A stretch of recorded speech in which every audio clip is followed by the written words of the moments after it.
Hi everyone, it's Sierra. Thank you all very much for joining me here today. As I'm editing this video, one of my cat friends came by to say hello. It feels like this year spring has come and gone so quickly. It just feels like spring was really in a rush this year. And as I film this voiceover during the first week of May, it already feels like it's summer over here in the southern United States. I am someone who regularly goes on nature walks, as many of you know, and I always love observing the different changes that come with the seasons.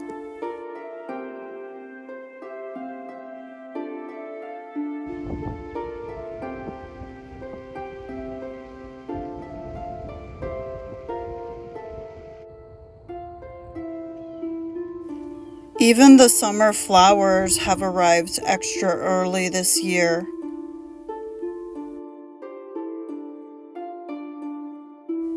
I have just been enjoying the mild, warm weather because I know that as soon as June arrives, it's going to be in the 90s Fahrenheit and in the hundreds Fahrenheit here in the southern states. And it just gets to be a little bit too much. Some people tend to spend more time outside in the summer. However, I actually spend a little bit less time due to the extreme heat and humidity. So pretty over here.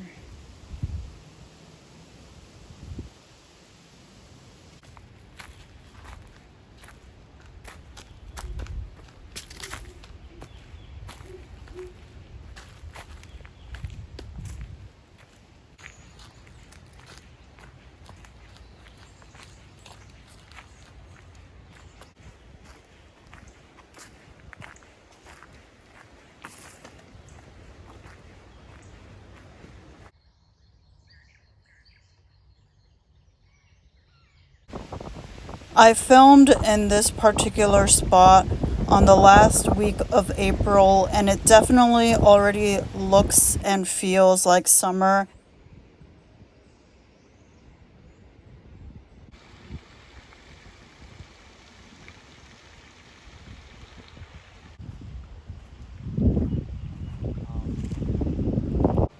By the end of April, all of nature was already very green and vibrant.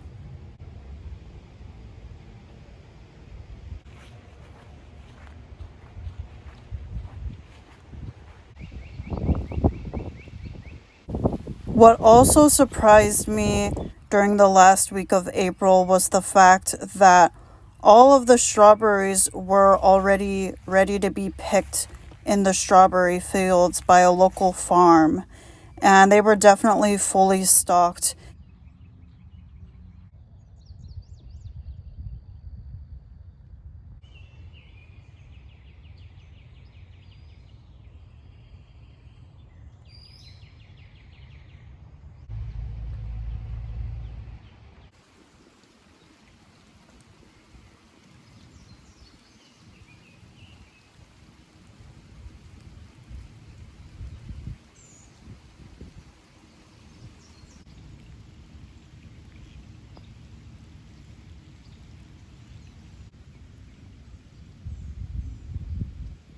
A beautiful surprise that happened this spring in my garden, although I already suspected it and I mentioned it in a previous video, is that my neighbor's cat Honey had another small litter of kittens in my garden. Oh, they're so cute. She got her hands full. She's busy. Oh. Hey, Porky. Hey, Honey.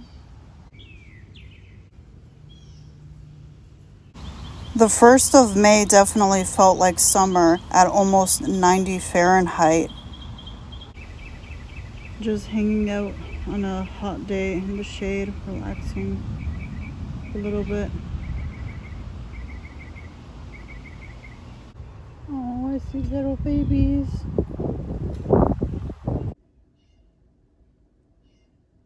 My first watermelon of the season. It's only May, and I've noticed that a lot of the summer fruits are arriving early. This I got at the store. Supposedly it was seedless, but I am going to save this little seed and I'm going to plant it.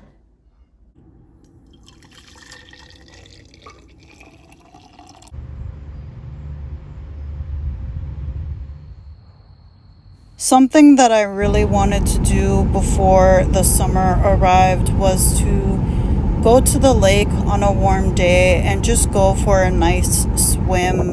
There's not a lot of places around here that are ideal for swimming because either they're really dirty or they're just not safe because of wildlife. I also took a quick trip over to a crystal cave that is not too far from here.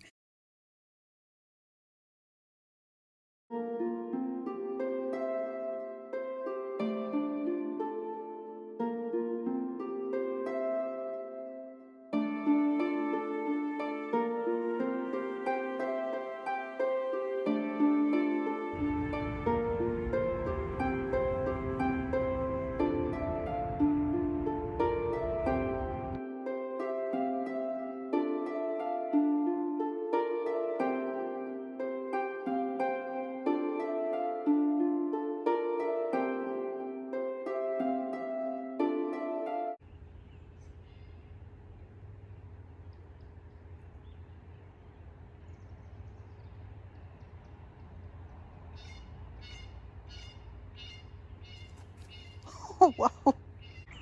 Here are the plants that I picked up at the garden center. I got over here on the left some lavender, some hibiscus over here, rosemary. I forget what this is called. It's called Veronica something. And then I have my little foxgloves. What I'm doing over here is pulling out the overgrown cilantro and just shaking the little bit of soil at the bottom off. And I'm going to let them lay and just dry outside until the seeds come up, and then I can just replant those seeds.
It's already the first week of May, and the blackberries are going to be ready very soon. They tend to flower first, and there's going to be tons of them this year.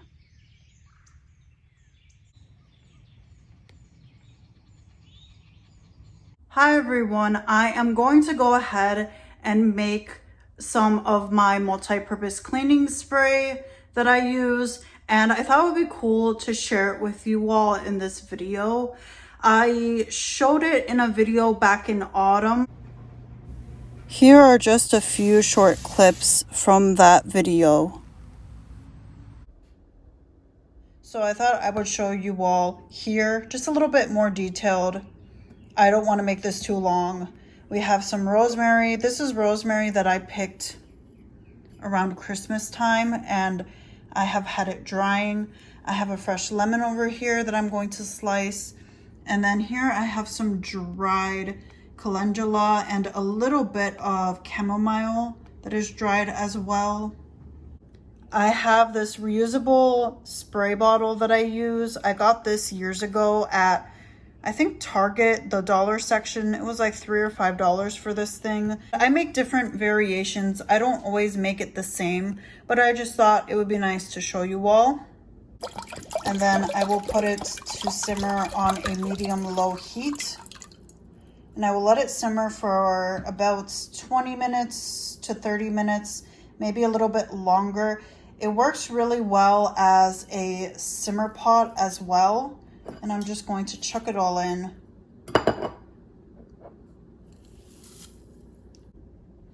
Looking good. Okay, this is ready to go on the stove. I'm not making too much. I'm just making enough for one bottle. Remember to be mindful if you have pets, if you have children, keep an eye on this. Don't just leave this unattended. And then after about half an hour, I'm going to let this cool off. And then I will strain it into the bottle, add some of the distilled white vinegar. It's looking pretty good and it's smelling pretty good in here. I am going to pour it like this so I can just pour it directly into the bottle. I don't have one of those little cylinder things, so I'm straining it because you don't want the pulp getting in there. And if you find out that you need more, you can just add more water and put it to boil again.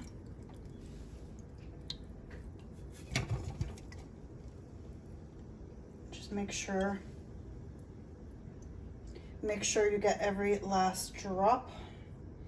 And it is very bright in here. Okay, I turned the exposure down. Hopefully that's better because it's getting really bright in here. Okay, here is the liquid. Carefully pour it in.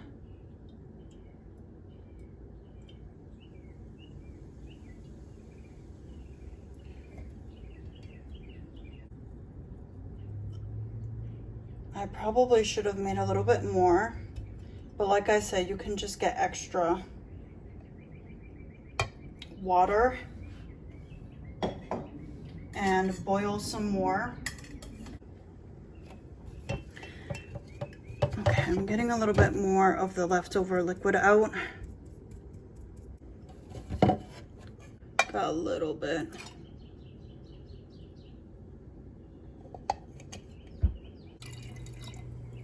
Here's the distilled white vinegar. I just pour directly in there, and that's all I'm going to use.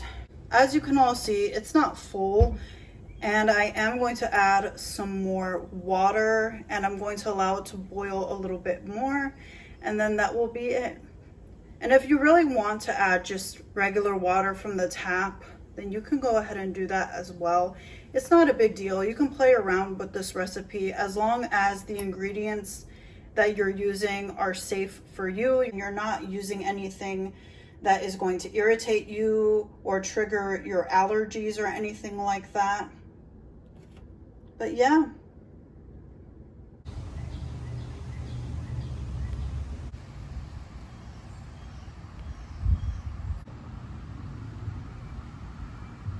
That's it for today's video. Thank you all very much for watching.